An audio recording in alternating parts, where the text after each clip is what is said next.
Can you say socialism?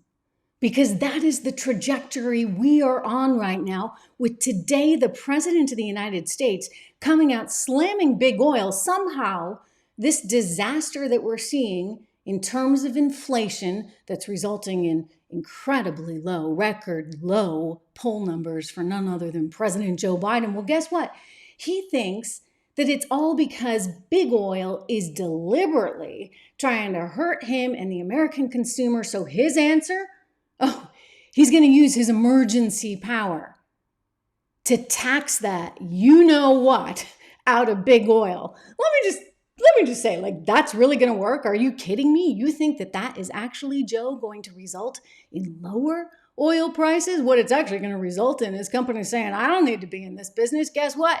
I'm closing that rig over there, and oil prices will go even higher. It's like they don't get that 1 + 1 is 2. Unbelievable. Hello, everyone. Welcome to the Trish Regan Show. We're going to talk about that today. Plus, we're going to talk about the Federal Reserve and these rate hikes and what it's going to mean for the markets, what it's going to mean for the economy. I think Democrats have figured it out, meanwhile. They can't run Joe. There's no way, no how they can run Joe Biden because of the economic disaster that we are in. I also have a warning for you today because I believe we are already in recession. We're going to get to all of that. A quick reminder, portions of today's program are brought to you by Legacy Precious Metals. There's never been a better time to invest in precious metals than right now, given all this inflation that's here and not going away no matter what the Federal Reserve does. So take a look at legacypminvestments.com today. Again, that's legacypminvestments.com. We'll talk a little bit more about gold and investing coming up. But first of all, this news from Joe Biden, because this one takes the cake. I'm sorry, I get that you screwed up. I get that Janet Yellen, who frankly should have known better as your Treasury Secretary, she screwed up. And I get that Jerome Powell screwed up. I mean, it's sort of amazing given the so-called training these people have in economics that they didn't see the handwriting on the wall. I mean, I've been sitting here telling you for almost 2 years now, we would see major inflation, double-digit inflation, which of course we got in wholesale prices again this week, and 8.6%, 8.3% now in terms of consumer prices. It is outrageous. Well, his answer to it all is to, effectively just take over the oil companies, right? I mean, that's what a good socialist does, I guess. Only it hasn't worked so well in the past. I mean, just go down to Venezuela. Chavez tried that one, and guess what? The energy companies, they couldn't put out any oil, right? Why should they? There's nothing in it for them.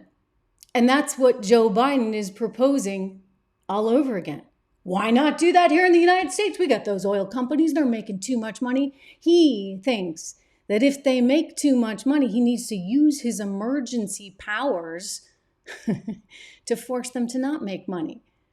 See, what he forgets is this is a free country still, after all. It's a free country. And by the way, it's a capitalist country.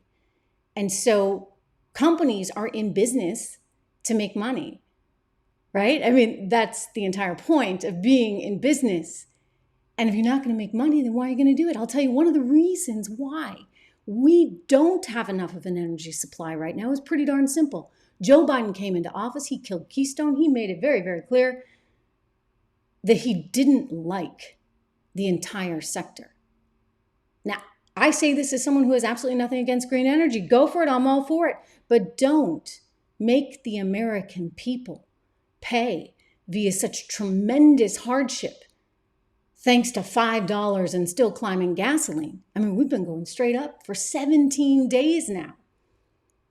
There are no signs of this stopping. Inflation has become out of control, and it's eating into consumer spending, as we saw reflected in retail sales numbers just today. So Joe's answer is to tell the energy companies he's going to use his emergency powers. Watch out, I'm going to take you over. That's really going to result in more energy, right? My goodness. I mean, just think of the level of stupidity. There's another thing out there being floated. It came to us via a senator out of Oregon. And now Joe Biden is floating this one. He's just going to tax them all and tax them all and tax them all some more. So if you make more money than he thinks is appropriate, he deems is appropriate, in other words, if you're making more than 10% profit, how dare you? That means he will go in, Uncle Sam, or in this case, Uncle Joe, he's going to take, well, the 21% corporate tax he always takes, plus an additional 21% surtax. Again, he thinks that this is going to result in companies pumping more oil. I mean, I'm sorry, but the answer, buddy, the answer is to lower taxes, and then you get them to pump more oil because there's more in it for them. One of the reasons nobody wants to be in this line of business, the reason you're not seeing much investment in American energy is because the president has made it very clear. He doesn't like it, right? How many times have they told us that? You got to go out and get an EV. That'll solve your problem. Like every American has $60,000 just hanging around to go buy a new car. Well, given that attitude, it has resulted in a pullback from the investing community because they don't want to go in there and invest in these big drilling projects. Can you blame them? Only to then have them shut down or maybe not approved. So Joe Biden and company, they have all collectively created an environment that is hostile to big energy. And by being so hostile, you don't have as much energy in the pipeline, and this is all traded in the futures market, and so consequently, energy prices are higher. It's amazing, this same exact party, these Democrats were all over the Trump administration for buying oil when it was back at what, $10, $12 during the height of the crisis, saying, oh, well, they're just giving a handout to their buddies at these oil companies. And I'm like, no. They're actually being smart because you want to buy oil and fill up your strategic petroleum reserve for emergency use when you can, when it's $10 and $12 when it's cheap. And yet the ironic thing about all of it is Joe Biden is out there, putting oil into the SPR, releasing oil from our strategic petroleum reserve that's for emergency use only when it's at $122. I mean, so these guys, I'm sorry, but it's pathetic. The lack of intelligence, the lack of planning, the lack of thought, the lack of basic economics. For goodness sakes, get yourself an Econ 101 professor. Right there in DC, any one of them could have told you this would be a disaster. And now the political answer is to blame big oil. Okay, it's their fault. That's clever. And I hope that's all it is, because I actually worry that the bigger picture answer here is about something else. It's about this government takeover. And that's what he's threatening right now. So we should all be very, very concerned. A government takeover of big oil will not result in lower prices for any single one of us at the gas pumps. It will only result in higher prices. Not to mention we got the whole food crisis going on because you've got a lot less grain on the market now. I mean, just disaster after disaster after disaster and no planning. But let me get to another big story, and that is the Federal Reserve. And you got to think about what all this means, because I'll tell you, they just made it very, very hard for you to go out and get a car loan, for you to get a credit card loan, for you to get a mortgage loan, or I should say, not just hard, but a heck of a lot more expensive. And that has an effect on the economy overall. But before we do, another shout out here. I mentioned gold earlier in the program. And gold is one of those investments that, well, I've always liked. I mean, as long as I've been reporting on financial markets, I've always liked gold, back when it was like $280 an ounce, because to me, it's the one thing that can help even out all these variations and fluctuations in inflation. And let's face it, like over the last however many years, I mean, you can go back in time as far as you want, we have inflation all the time. I mean, we really haven't seen anything by way of deflation. It's been roughly, 2-3%. That's what the Fed shoots for every single year. But even if it's 2 or 3%, that's 2 or 3% over time. That compounds itself and everything goes up in cost. And that's why you want to have gold in your portfolio. A lot of people look at things like gold-backed IRAs. That's one way, again, to help hedge out that inflation risk. And I encourage you to take a look. I mean, your dollars are just, over time getting weaker and weaker given the economic state we're in now. Of course, in today's market, people are saying, well, maybe the dollar will be a little bit stronger relative to everything else in the world because the Fed is finally hiking rates. But the long-term trajectory, and that's what you should be playing for here. By the way, big believer in that long-term, always long-term investing. The long-term objective is to make sure that you're hedged against inflation, that your dollars are hedged against inflation, all your investments. So call my friends over at Legacy Precious Metals today. They can help you out. It's legacypminvestments.com.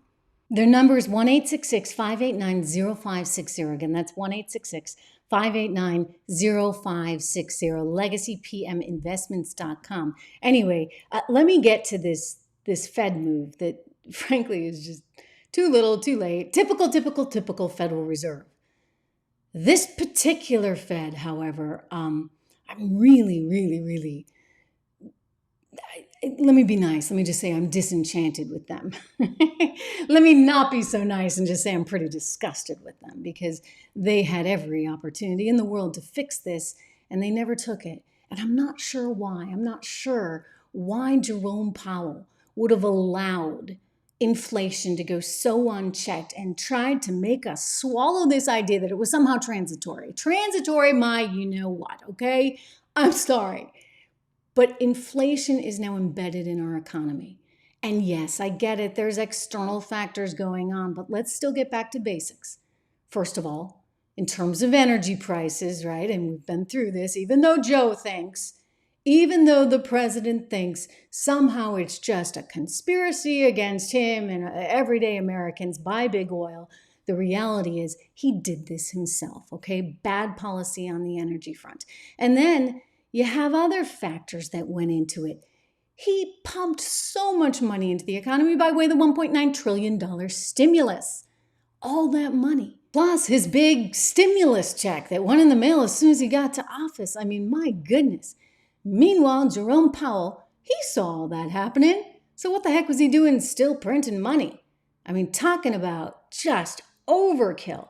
It was so obvious what was happening. All the data was there. We saw the inflation. All the numbers were ticking higher, and they sat there and said, transitory. You know, and I don't believe anything these guys say. They came out with their statements today about what they think about the economy. Do not believe any of it because they don't know what they're doing. If they knew what they were doing, they never would have put America in such a vulnerable spot to begin with. So Jerome Powell, Joe Biden, Janet Yellen, bad combination. Very, very bad combination. So yeah, okay, guess what? What does it mean for you? It means the cost of everything just went, higher in terms of if you actually want to borrow money, if you want to get a new credit card, if you want to buy a house, if you want to have a car loan. All of these loans became more expensive. So what does this do to the U.S. consumer? It makes it harder. It makes it harder, especially given how much debt they're in. Biden said in a speech this week, that the U.S. consumer is doing better than ever under my presidency. There's less debt than ever before among consumers. Well, that's actually just wrong. The Fed has its own numbers, and what we've seen is actually debt levels have creeped higher. They've creeped higher than they were pre-2020, pre-March 2020. So we're now in worse shape. Americans are more indebted than ever before. So that was just wrong. And he has this sort of idea that somehow he's done a heck of a job. Everything he's done has resulted, economically speaking, in a far more treacherous environment for the very people that he had promised to help. As for what it means for investors, I encourage you to listen to episodes 103 as well as 104, because we get into some of these issues. I spoke, in fact, just yesterday about how long a bear market tends to be. Historically, on average, you're probably looking at least 24 months, maybe 27. How awful could it get? A lot of it may have happened already. As I said at the top of the show, I had a warning for you. My warning is this. It's quite possible we're already in a recession. Granted that the jobs numbers have been like the only pillar of hope out there because unemployment is so low. But when you look at the pullback we're seeing in spending overall, when you look at the pullback in GDP growth and you combine what we had in the first quarter and you look at the second quarter, which now the Atlanta Fed is predicting at 0.9%, we'll see if we get that 0.9%. If we don't, you know what that means? 2 consecutive quarters of negative growth. It means you are in a recession. And this could go on for some time. I mean, this may be the very, very beginning of it. That's my concern. So what a terrible time to be raising rates. You get the Fed raising rates, right? Just as we're about to enter a recession. You see how stupid it all is? I mean, unbelievable. So episode 104, we got into how long this bear market could last, as well as some alternatives that you could be looking at for investing, as well as episode 103, because in 103 this week, I talked about how bonds are suddenly sexy again. Like, who would have thought, right? Investing in munis.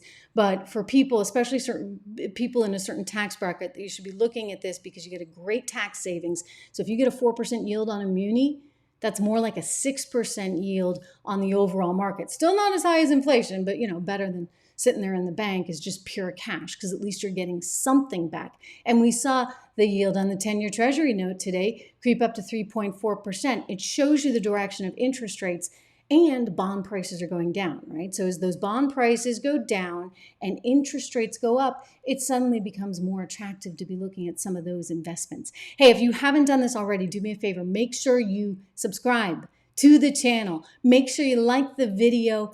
Make sure you subscribe and you like it, because I'm here every single day and we'll keep giving you more videos. Share them. We'd love to have you share them. Do follow me on YouTube, on Rumble, on Facebook, on Instagram, all the social media platforms. I'm on pretty much all of them. And of course on my locals channel, where you can actually interact with me quite directly at trishregan.locals.com. You can help support the show there as well. So thank you for listening. Thank you for paying attention to the stuff that matters. I'll tell you, policy matters. And when you don't have the right policy, everything falls apart. Everything. And that's what we are witnessing right now. And that is the reason I predict the Democrats will not run Joe Biden in 2024. They can't. You gotta come up with someone new. And we know it's probably not the VP, so who's left? Maybe answer in the comments below. Who do you think the Democrats are going to run for president in 2024? I'd love to know. Maybe we put that poll out as well. Thanks so much for tuning in. We'll see you tomorrow.